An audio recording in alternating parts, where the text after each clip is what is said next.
কয়েকদিন আগে পত্রিকাতে পড়েছিলাম, পৃথিবীর বিখ্যাত ধনীদের বাড়ি নিয়ে রিপোর্ট করেছিল।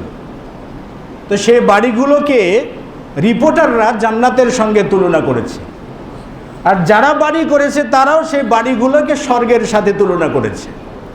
তো পৃথিবীতে যে যত বাড়ি করুক না কেন, পৃথিবীর শ্রেষ্ঠ সুন্দরীদেরকে দিয়ে সে বাড়িটিকে সারাদিন নর্তকী বানিয়ে রাখুক না কেন, এর তুলনা শুধু জাহান্নামের সঙ্গেই চলে, আর কোনো কিছুর সাথে চলে না।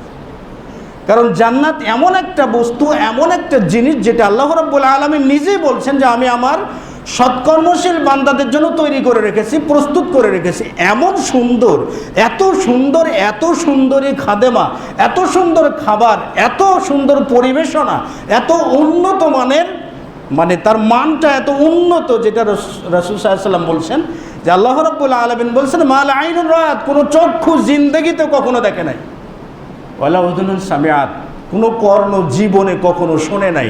কাজে পৃথিবীর জগৎ কেন, আরও যতগুলো গ্যালাক্সি বা ছায়াপথ আছে, কোনো ছায়াপথের কোনো প্রাণী বলেন, এলিয়েন বলেন, কোনো জঙ্গলি প্রাণী বা কেউ কখনো কোনো দিন এই সুখের কল্পনাও করতে পারবে না। আর আমরা দুনিয়াতে 2-4-5 তলা বিল্ডিং এসি মেসি লাগিয়ে মনে করি বিরাট সুখী আমি, না, সুখী নয়। এগুলো হচ্ছে কি, সুখী নয়, বরং সুখী থাকার অভিনয় করা। কেউ যদি বলে আমি শতভাগ সুখী দুনিয়াতে, তাহলে ভাববেন যে সুখী থাকার অভিনয় করেছে। কারণ দুনিয়াটা তো সুখের জায়গাই নয়, দুনিয়াটা সুখের জায়গাই নয়। রাসূল সাল্লাল্লাহু আলাইহি ওয়াসাল্লাম বলছেন যে আল্লাহ রাব্বুল আলামিন বলছেন ইন্নামা আমওয়ালুকুম ওয়া আওলাদুকুম ফিতনা, নিশ্চয়ই তোমাদের সম্পদ, তোমাদের সন্তান সন্ততি তোমাদের জন্য ফিতনা, তোমাদের জন্য পরীক্ষা। আর আমরা সেই জায়গাতে সম্পদগুলোকে আমরা সুখের মাধ্যম হিসেবে গ্রহণ করলাম। তো আল্লাহ রাব্বুল আলামিন বলছেন সম্পদ ফিতনা, আর আমি বললাম সম্পদ সুখের মূল। তার মানে আমি জিন্দেগিতেও সুখ কি চিনতে পারি নাই, সুখের পরিচয়টাও জানি নাই। সেই বুখারীর অপর বর্ণনায় রয়েছে, আবু হুরায়রা রাদিয়াল্লাহু তাআলা আনহু থেকে বর্ণিত, তিনি বলছেন, আনাস বিন মালিক রাদিয়াল্লাহু তাআলা আনহু থেকে বর্ণিত, তিনি বলছেন যে রাসূল সাল্লাল্লাহু আলাইহি ওয়াসাল্লাম বলছেন ইন্না ফিল জান্নাতি লা শাজারাতান, নিশ্চয়ই জান্নাতে একটি গাছ আছে। অনেকগুলো গাছ তো আছে, একটা গাছ তো নয়, অনেকগুলো গাছ আছে। একটা উপমা দিতে রাসূল বলেন ইন্না ফিল জান্নাতি লা শাজারাতান, নিশ্চয়ই জান্নাতের একটি গাছ, এই একটি গাছ ইয়াসিরু ফি যিল্লিহা, এই গাছের ছায়া দিয়ে চলবে, দ্রুতগামী বাহন চলবে। ইয়াসিরু রাকিব ফি যিল্লিহা, একজন সোয়ারি ব্যক্তি এই জান্নাতি গাছের ছায়ার নিচ দিয়ে চলতে থাকবে। মিয়াত আমিন, 100 বছর যাবত, 100 বছর যাবত সে অবিরামভাবে চলতেই থাকবে। লা ইয়াকতাউহা, এই গাছের ছায়া কখনো শেষই করতে পারবে না। একটা গাছের চেহারাটা যদি এরকম হয়, তাহলে জান্নাত কতগুলো, তার মধ্যে কত কি গাছ, কত কি না আছে আল্লাহ রাব্বুল আলামিন লিপিবদ্ধ করে রেখেছেন, সেখানে জমা করে রেখেছেন। আবু সাঈদ খুদরির বর্ণনায় রয়েছে যে রাসূল সাল্লাল্লাহু আলাইহি ওয়াসাল্লাম বলছেন যে ইন্না ফিল জান্নাতি লা শাজারাতান, নিশ্চয়ই জান্নাতে একটা গাছ আছে।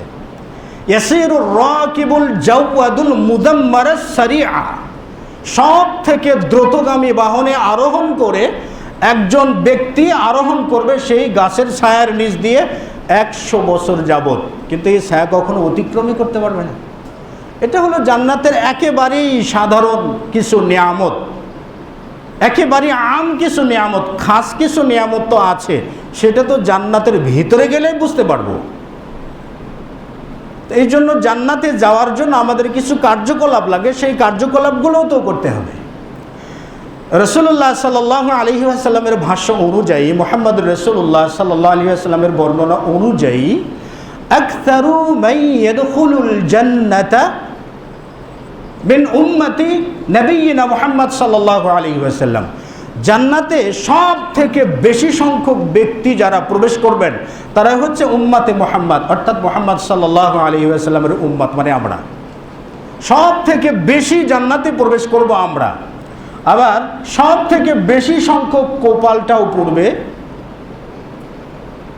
আমাদের, সব থেকে কোপাল পড়ার দিক থেকে বড় হয়তো হব আমরাই। রাসূলুল্লাহ সাল্লাল্লাহু আলাইহি ওয়াসাল্লাম বলছেন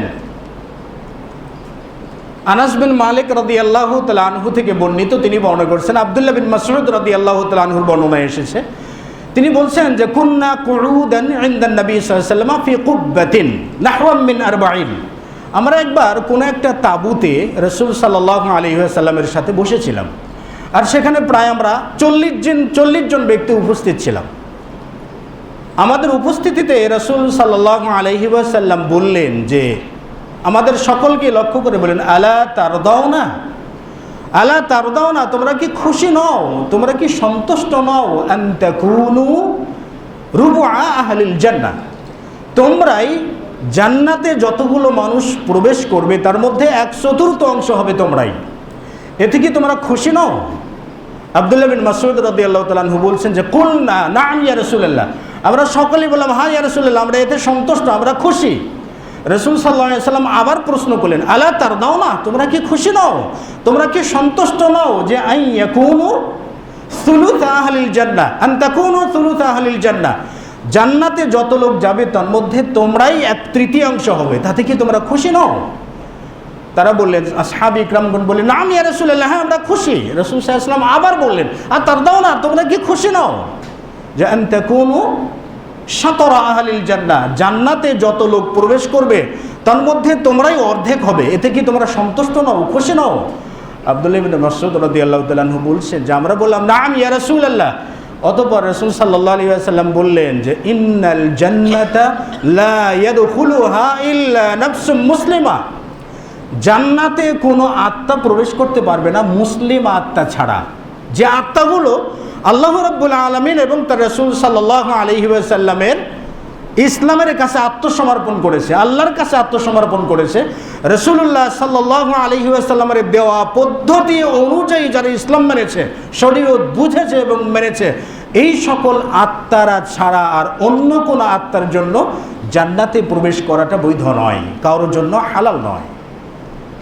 তিরমিজির আরেক বর্ণনায় এসেছে, রাসূল সাল্লাল্লাহু আলাইহি ওয়াসাল্লাম বলছেন, আবি বুরদা থেকে বর্ণিত, তিনি তার বাবার সূত্রে বর্ণনা করেছেন যে রাসূলুল্লাহ সাল্লাল্লাহু আলাইহি ওয়াসাল্লাম বলছেন, আহলুল জান্নাতি 20 ওয়া মিআতু সাফফিন, জান্নাতবাসীদের কাতার হবে 120টা, জান্নাতবাসীদের কাতার হবে 120, মানে 120টা সারিবদ্ধভাবে কাতারে যুক্ত হবে, তার 120 কাতার হবে।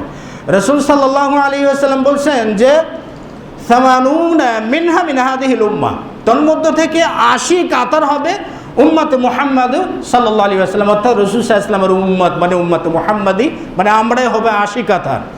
রাসূল সাল্লাল্লাহু আলাইহি ওয়াসাল্লাম বললেন যে 40 মিনহা মিন সাইরিল উমাম, এবং আর বাদবাকি যে 40 কাতার আছে, এই 40 কাতার হবে আদম থেকে শুরু করে মুহাম্মদ সাল্লাল্লাহু আলাইহি ওয়াসাল্লামের আগ পর্যন্ত যত নবী রাসূল চলে গেছে সকলেরই উম্মত যাবে 40 কাতারে, আর উম্মতে মুহাম্মাদি হবে 80 কাতারে।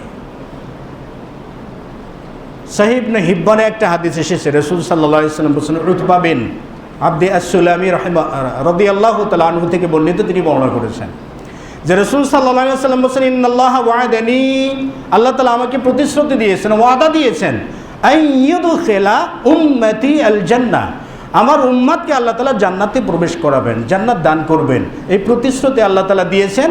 প্রথম জান্নাতে প্রবেশ করবে 70,000 বিগাইরি হিসাবিন, কোনো হিসাব ছাড়া,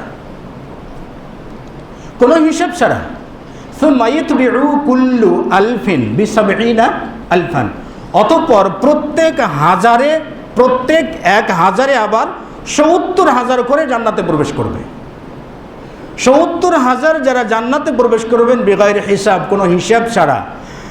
এই 70,000 জান্নাতি ব্যক্তিবর্গরা আবার তাদের পিতৃপুরুষ এবং মাতৃকুল, নিকট আত্মীয় স্বজন সকলকে সুপারিশ করে জান্নাতে নিয়ে যেতে পারবে। তো জান্নাতে এত ব্যক্তি প্রবেশ করবে উম্মতে মুহাম্মদ থেকে, মানে 80 কাতার আর 40 কাতার অন্য সবাই। আবার জান্নাতে যারা যাবেন তাদের মধ্যে অর্ধেক হবে উম্মতে মুহাম্মাদি।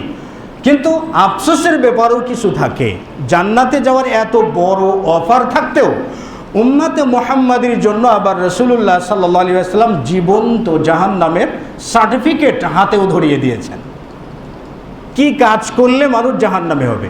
জান্নাতে যাওয়ার এত অফার, জান্নাত প্রত্যেকটা দিন আল্লাহ রাব্বুল আলামিনের কাছে বলে তিরমিজির একটা হাদিস আছে যে ইয়া রাব্বাল আলামিন, যে ব্যক্তি আমাকে দিনে 3 বার কামনা করে, আল্লাহুম্মা ইন্নী আসআলুকা জান্নাতুল ফিরদাউস, যে ব্যক্তি আমাকে মানে জান্নাতকে দৈনিক 3 বার চায়, হে আল্লাহ তুমি তাকে জান্নাত দান করো। জান্নাত নিজে দোয়া করে আল্লাহ রাব্বুল আলামিনের কাছে।